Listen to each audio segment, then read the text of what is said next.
plasma bolts screamed past Aris's ear, close enough to vaporize a lock of his hair and leave the sharp scent of ozone stinging his nose. He didn't flinch. He couldn't. Pressed tight against his back, Vora was struggling to stay upright, the heat of her fever radiating through her armor and into his spine. He could feel the rapid bird-like flutter of her heartbeat against his shoulder blades, a fragile rhythm that he was now solely responsible for protecting. They were cornered in the atrium of the Precursor vault, a cathedral of light and geometry that made the approaching hunter drones look like brutal, primitive toys. This was the defining moment of a science fiction story written in blood and adrenaline. The Galactic Council had always categorized humans as mid-tier engineers, useful but harmless. They were wrong. As Aris racked the slide of his kinetic rifle, shielding the wounded serial officer with his own body, he wasn't just a diplomat. He was an apex predator, protecting his pack. Aris? Vora gasped, her hand gripping his arm with bruising force. The electricity of her touch cut through the combat haze, grounding him. There are too many. Never tell a human the odds, Aris growled, leveling his weapon. We consider it a challenge. 12 hours earlier, Xylos 9 had been trying to kill them separately. The moon was a blinding expanse of beauty and violence. The surface wasn't sand. It was crushed glass. Millions of microscopic prisms refracting the white sun into a blinding kaleidoscope.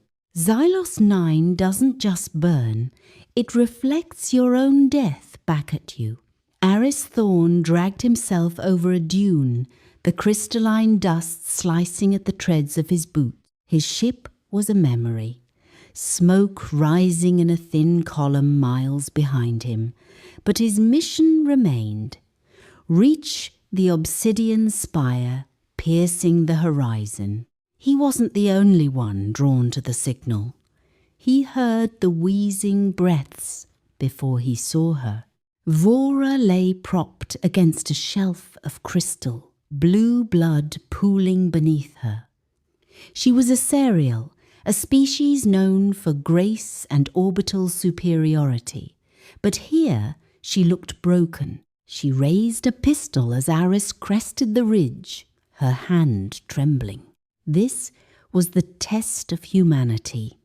In the wild, the weak are culled, but Aris operated on Terran spirit, a stubborn refusal to bow to natural laws. He recognized the tactical setup immediately.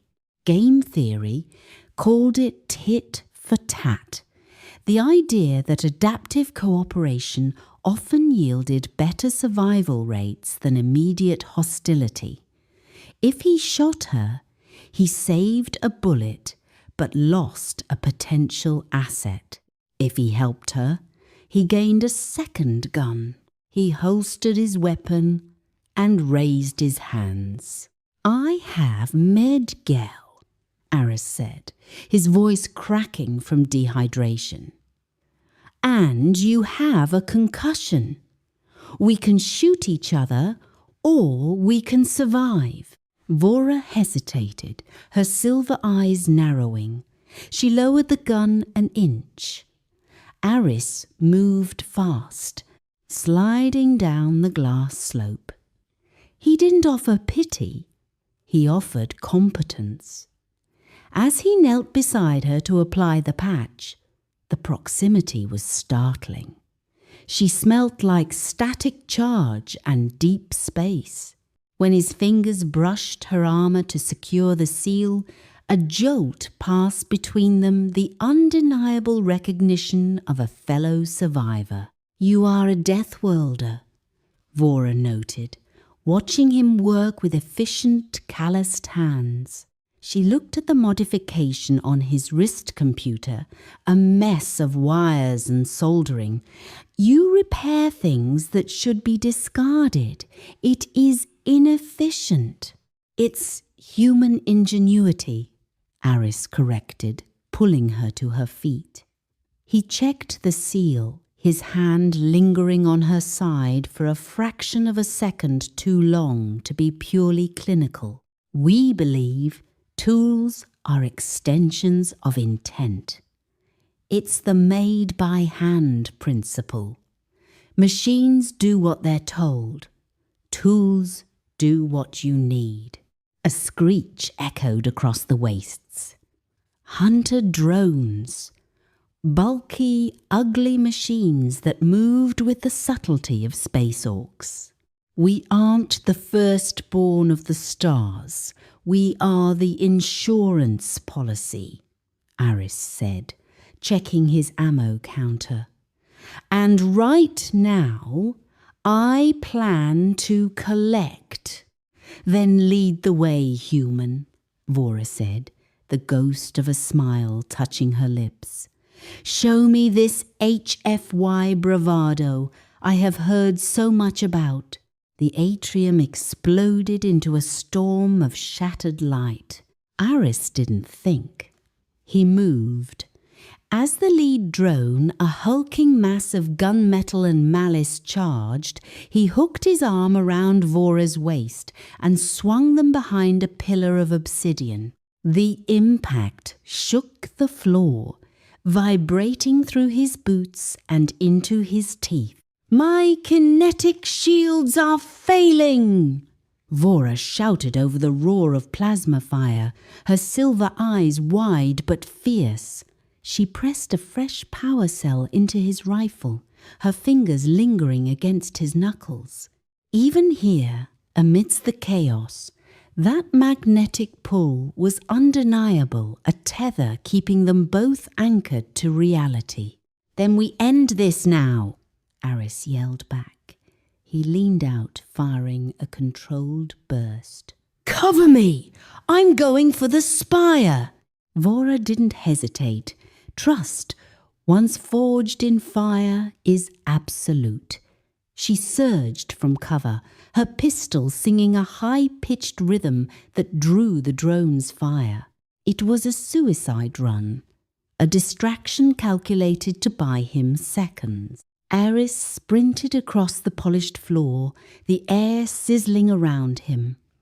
He slid under a sweeping laser beam, the heat singing his armor, and slammed his hand against the obsidian interface at the room's center.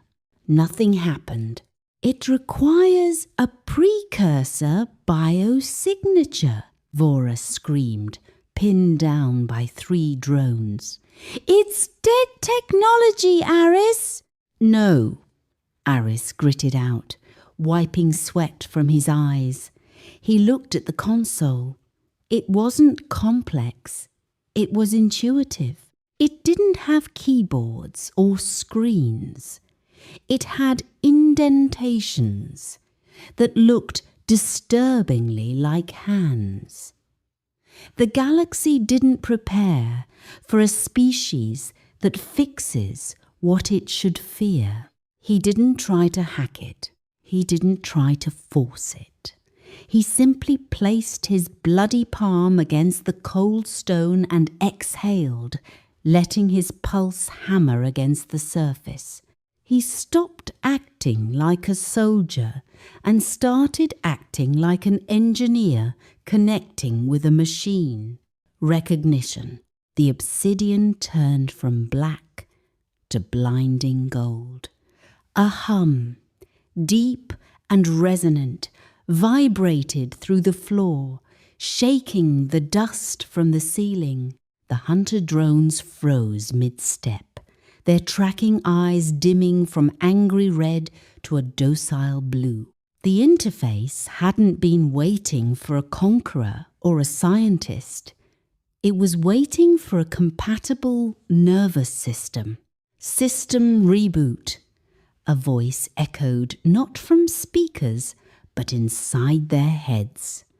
Transit Network Online. Welcome, steward. The silence that followed wasn't heavy. It was charged with immense potential. The drones turned in unison, not to attack, but to stand guard, awaiting command. Vora lowered her weapon, her chest heaving. She looked from the pacified machines to Aris, who was still leaning against the console.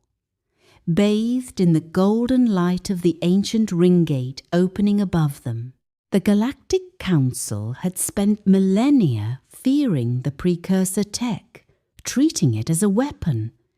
They hadn't realized it was a highway, and humanity held the keys. She walked toward him, the sound of her boots sharp on the glass floor. The adrenaline was fading, replaced by a profound relief that made her knees weak. "You aren't just an apex predator," she whispered, reaching out to touch the side of his face. Her skin was cool against his burning flush. "You are the architect." Aris caught her hand, pressing his palm against hers. The connection was electric, a circuit finally closed. "We're the maintenance crew." He smiled, exhausted but triumphant. "The universe is broken, Vora. Someone has to fix it." "Then we will fix it," she said, her voice dropping to a murmur as she stepped into his space, the distance between them vanishing. Together, behind them, the gate shimmered, opening a path to the furthest stars. They didn't look at it. They were too busy looking at each other, knowing that while they had just saved themselves, they had also changed everything. The stars wouldn't be ruled by force anymore. They would be mended by hand,